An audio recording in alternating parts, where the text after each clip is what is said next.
Hello friends, how are you all? I hope you all are fine. Welcome to our series Cracking the Code. हम लोग इस series के अंदर basically जितने भी पास पेपर्स हैं और जो इम्पोर्टेंट क्वेश्चंस हैं उनको वन बाय वन डिस्कस करते हैं। और आज जो क्वेश्चन हम डिस्कस करने जा रहे हैं that is again one of the most important question जो अगेन एंड अगेन एग्जाम में रिपीट हुआ है, which is theme of imperialism in heart of darkness with textual references. जरूरी नहीं कि पेपर में एक क्वेश्चन सेम स्टेटमेंट से आए, स्टेटमेंट्स घुमा फिरा के आती हैं, तो आपने जब भी अपना क्वेश्चन अटेम्प्ट करना है वो स्टेटमेंट्स के अकॉर्डिंग ही अटेम्प्ट करना है। ठीक है। अब फॉर इंस्टेंस क्वेश्चन है कि theme of imperialism in heart of darkness, तो आपने जब भी ये क्वेश्चन कोई भी क्वेश्चन डिस्कस करना वहाँ पर टेक्सचुअल रेफरेंसेस लाजमी कोट करने हैं। ठीक है। अब हम इसका स्टार्ट कैसे लेंगे? फॉर एग्जाम्पल हमें अगर पेपर में सवाल आ गया तो हम लोगों ने हर बार जो मैं बताती हूँ आपको पॉइंट, वो पॉइंट ये कि कभी भी नॉवल के बारे में इतनी गपशप नहीं मारनी, राइटर के बारे में इतनी गपशप नहीं मारनी। ठीक है। थोड़ी सी बात करनी है, सिर्फ और सिर्फ थोड़ी सी बात, रेलिवेंट रह के हम लोगों ने हमारा आंसर अटेम्प्ट करना है। तो हम क्या कह रहे हैं जी, पहले हम नॉवल इंट्रोड्यूस करवाया, थोड़ा सा राइटर के बारे में बता दिया और उसके बाद जो नॉवल की थीम है उनका बता के जो हमारा मेन आंसर है उसकी तरफ आ गए। जैसे कि हार्ट ऑफ डार्कनेस एक रिमार्केबल ऑटोबायोग्राफिकल नोवेला है जिसको लिखने वाले हैं जोसेफ कॉनरेड, जो कि जोसेफ कॉनरेड की अपनी एक्चुअल जर्नी के ऊपर बेस कर रहा है। कोटेशन कोट कर दी। ठीक है। कोटेशन लाजमी कोट करिएगा और आप जब भी आंसर में जो भी इंपॉर्टेंट वर्ड है उसको मार्कर से लिखिएगा। ठीक। कोटेशन छोटी थी, मैंने तभी इसके अंदर ही कोट कर दी, पैराग्राफ के अंदर। और एक और चीज़ मैं आपको बता दूं कि जब भी आप अपना आंसर स्टार्ट कर रहे हैं और कोई भी आपको रेलेवेंट कोटेशन माइंड में हो तो कोशिश करिएगा कि आप अपने आंसर के बिल्कुल स्टार्ट जो है ना, ओपनिंग से पहले ही क्या करें, एक कोटेशन लिख दें। क्योंकि जो चेकर होता है ना, जब वो कोटेशन देखता है उसके ऊपर बहुत ही पॉजिटिव इम्पैक्ट पड़ता है। और कोटेशन जब भी लिखे उसमें ग्रामर की कोई मिस्टेक ना हो, उसमें स्पेलिंग की कोई भी मिस्टेक ना हो। ठीक है। अब है जी, however his work deals with the several subject matters such as darker side of human soul, self-restraint, colonialism and so on. But the most important theme of the novella is imperialism. ठीक है। सबसे important कौन सा theme है? imperialism है। हम लोगों ने imperialism की इसके अंदर बात करनी है, इसलिए मैंने हमारी एंडिंग जो पहला ग्राफ की है वो है imperialism।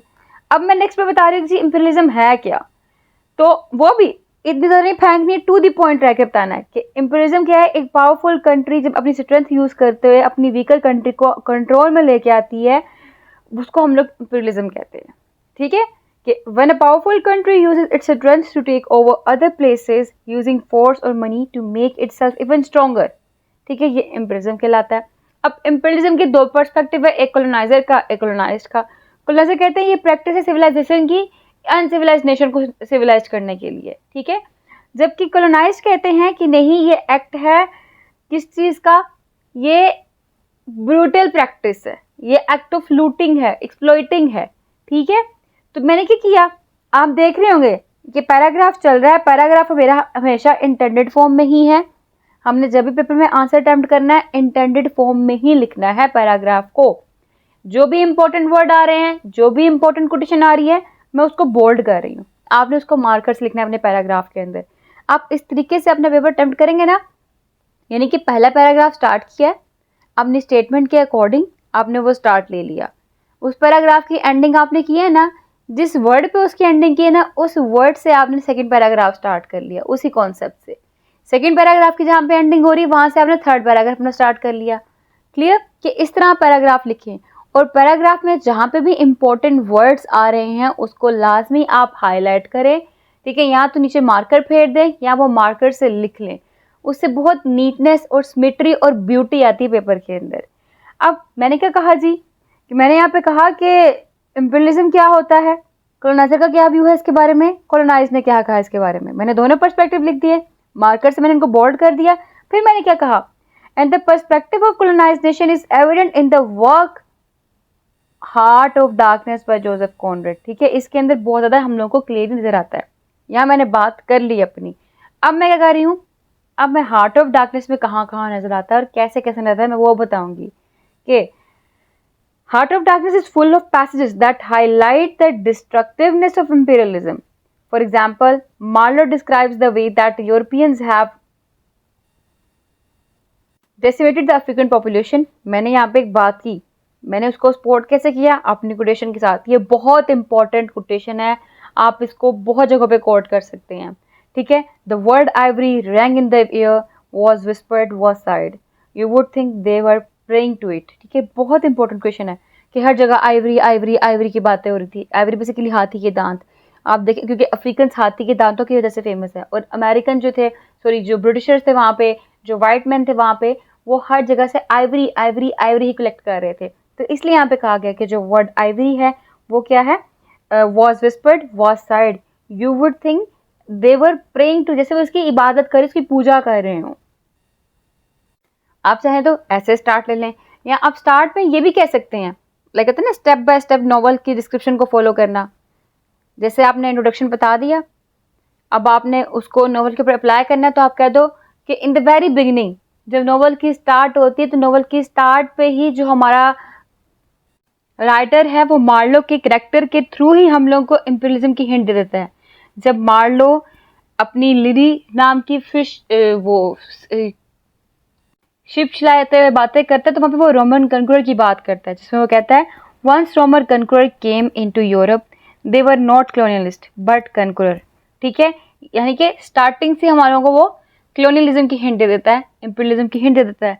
यहाँ से आप बात करना शुरू करें, मतलब स्टार्टिंग से ही आप ये भी चीज़ कोट कर सकते हैं। मैं आपको बता रही हूँ ना, मैथड बता रही हूँ कि आप यहाँ से स्टार्टिंग करें, इधर से आप जाएं, फिर आगे अपनी स्टोरी को आगे लेके जाएं कि जब स्टार्टिंग हुई, स्टार्टिंग पे उसने ये बताया, फिर उसके बाद जो स्टोरी की डिस्क्रिप्शन किस तरफ चली गई, कॉन्गो रिवर की तरफ चलेगी, सेटिंग की तरफ। आप सेटिंग का बताएं कि सेटिंग जो है वो किसको सिम्बलाइज कर रही है, वो सिवेजरी को, प्रिविलेजिज्म को सिविलाइज कर रही है, प्रिमिटिज्म को सिविलाइज कर रही है।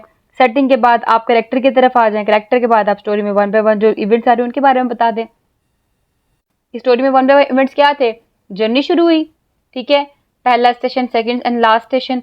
उस जर्नी में क्या देखा उसने? उस जर्नी में उसने देखा कि वो जो मैन थे वो ब्लैक मैन इन चेन थे, यानी कि आदमियों को ब्लैक मैन को आज चेन में बांध किया हुआ था।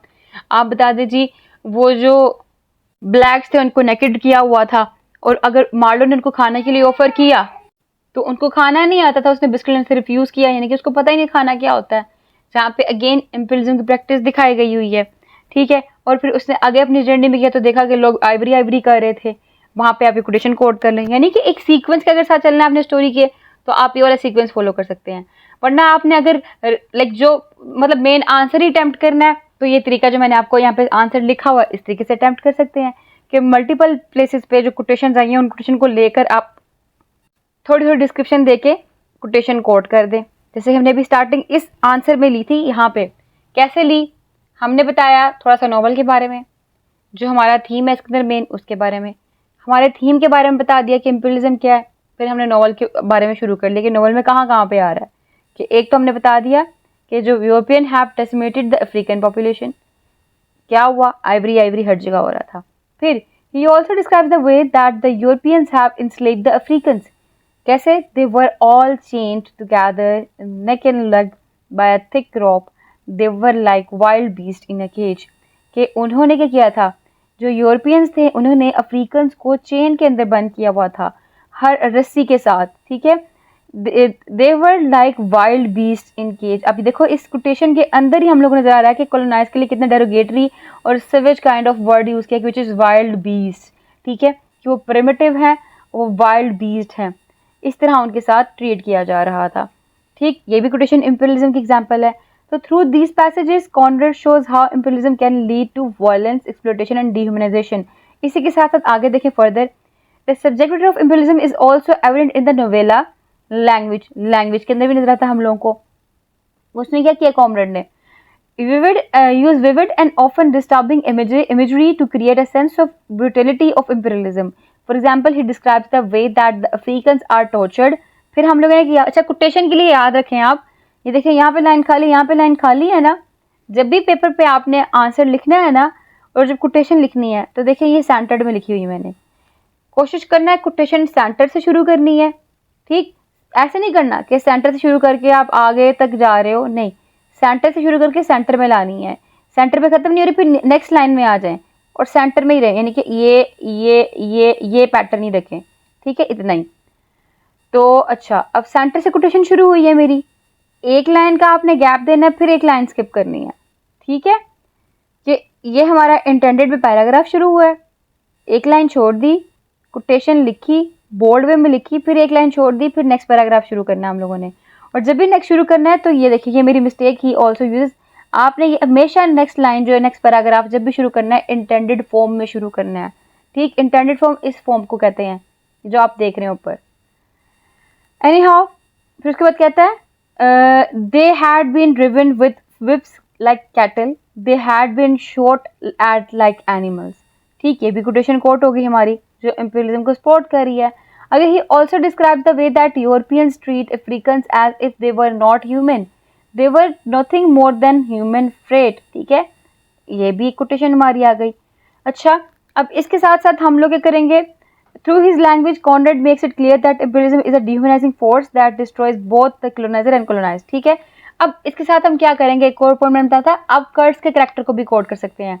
ठीक, अब ये देखिए यहाँ पे सेकंड पैराग्राफ देखें, ये वाला, one of the ways that Conrad explores the theme of imperialism is through the character of Kurtz. Kurtz is a European ivory trader who has been stationed in the Congo for many years. He is a brilliant and charmistic man, but he has also become corrupted by his power and wealth. कि power और wealth ने उसको भी corrupt कर दिया था। He has come to see the Africans as less than human and he has no qualms about exploiting them। ठीक, हम यहाँ पे कर्ट्स की भी जो है पैराग्राफ को कोड कर सकते हैं विद कोटेशन, और सेटिंग जो है उसको हम लोग कोड कर सकते हैं विद कोटेशन। ठीक है, कोटेशन लाजमी कोड करनी है, जो भी पैराग्राफ लिख रहे हैं कोटेशन कोड करें, उससे अच्छा इम्पैक्ट जाता है। कुछ कोटेशन स्क्रीन पे मैं शो कर रही हूँ, जैसे कि देखिए, the conquest of the earth which mostly means the taking it away from those who have a different complexion और slightly flatter noses than ourselves is not a pretty thing when you look into it too much.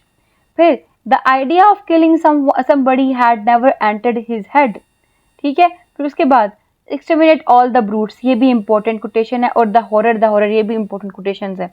बल्कि even के जब MCQs के format में आते हैं ना, तो एक कोटेशन जो छोटी कोटेशन होती हैं मोस्टली एमसीक्यूज में भी पूछी जाती होती है कि द हॉरर ये किसका डायलॉग था, एक्सटर्मिनेट ऑल द ब्रूट्स ये किसका डायलॉग था। ये कोटेशन जो मैंने आपको स्क्रीन पे शो की हैं, जब आप अपना इंपीरियलिज्म का क्वेश्चन अटेम्प्ट करने जाओगे तो वहाँ पे कोड कर सकते हो। ठीक है, क्योंकि ये सारी कोटेशंस पावर को भी हाईलाइट कर रही हैं, डेंजर ऑफ कॉलोनियलिज्म को भी हाईलाइट कर रही हैं, डेंजर ऑफ इंपीरियलिज्म को भी हाईलाइट कर रही हैं, इकोनॉमी को भी हाईलाइट कर रही हैं। ठीक है, और एक्सप्लॉयटेशन को भी हाईलाइट कर रही हैं, किसकी, कॉलोनाइजर की, और कॉलोनाइज की भी एक्सप्लॉयटेशन को भी हाईलाइट कर रही हैं। ठीक हो गया, तो हमने अब तक देखा सिंपल इंट्रोडक्शन कैसे लेना है और एंडिंग कैसे करनी है। एंडिंग करते हुए याद रखना है आपने कि आपने अपना जो मेन स्टेटमेंट थी क्वेश्चन की पूछी गई हुई, उसी स्टेटमेंट को रीस्टेट करना है कि हार्ट ऑफ डार्कनेस जो है वो वेरियस सब्जेक्ट मैटर्स को डील करती है। ये हमारा इंट्रोडक्टिव पैराग्राफ था ना, उनमें से इंपॉर्टेंट कौन सा, इंपीरियलिज्म है। ठीक है, हम लोगों ने इसी को रीस्टेट करना है। समझ लग गई है आपको कि हमने ये करना है, जो हमारा स्टेटमेंट क्वेश्चन की पूछी गई हुई है पेपर के अंदर, उसी स्टेटमेंट के अकॉर्डिंग हमने हमारा इंट्रोडक्टरी पैराग्राफ लिखना है, और उसी स्टेटमेंट को हम लोगों ने रीस्टेट करना है कंक्लूजन के अंदर, घुमा फिरा के वर्ड्स को कंक्लूड कर देना है। तो ये थी हमारी आज की वीडियो, जिसमें हम लोगों ने थीम ऑफ इंपीरियलिज्म के ऊपर बातें शातें कर ली, और आई होप कि आपको ये टॉपिक जो है क्लियर हो चुका होगा, पेपर में आप इसको अच्छे से अटैम्प्ट कर सकेंगे। आपने भी कोई क्वेश्चन मुझसे अटैम्प्ट करवाना है कि उसको हम कैसे अटैम्प्ट करें, कुछ क्वेश्चन पूछना है मुझसे, आप कमेंट में पूछ सकते हैं, मैं उसके ऊपर भी वीडियो बना दूंगी। और दुआओं में खास याद रखिएगा, हमारे चैनल को सब्सक्राइब करना मत भूलिएगा, कमेंट में अपने ओपिनियंस लाजमी शेयर करिएगा। Stay tuned, take care.